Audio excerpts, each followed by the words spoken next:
Maraming shippers nina Catherine Bernardo at Alden Richards ang kinilig sa balitang kumakalat ngayon na di umano'y hinalikan ni Alden si Catherine noong alalayan niya ito habang pababa ng stage sa katatapos lang na Box Office Entertainment Awards ng Guillermo Mendoza Memorial Scholarship Foundation nitong May 12, 2024.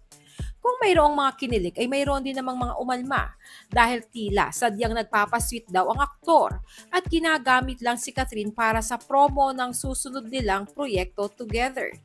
May mga ilang netizens naman ang nag-share ng ibang anggulo ng video ni na Catherine at Alden na kuha sa naturang awards night.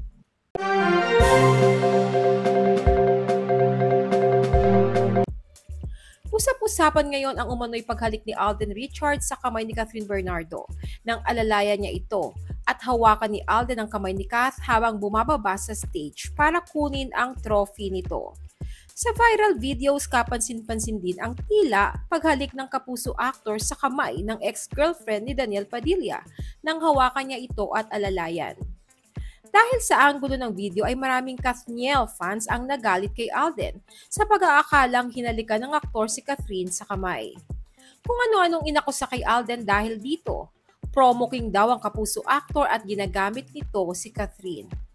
Ngunit sa mga sumunod na videos na lumabas, makikita sa ibang anggulo na hindi naman talaga hinalikan ni Alden ang kamay ni Catherine, kundi nagbaw lang ito na parang nagmamano na tanda rin ng pagrespeto.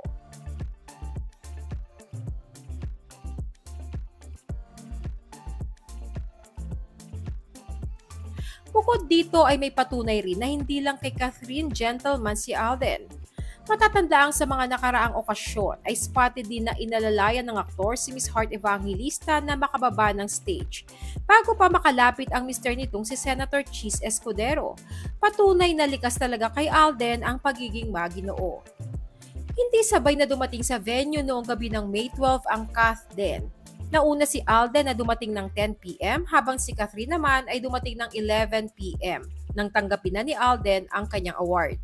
Sina Catherine at Alden ang hinirang na box office king and queen ng Box Office Entertainment Awards ng Guillermo Mendoza Memorial Scholarship Foundation.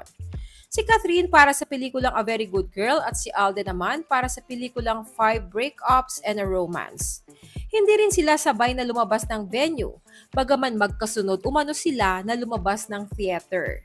Ani Alden nang ma-interview saglit ng press tungkol sa nababalitang sequel ng Hello Love, Goodbye. Yan po ang hindi pa namin sure, pero syempre hoping tayo for the best, maiksing sagot ng aktor.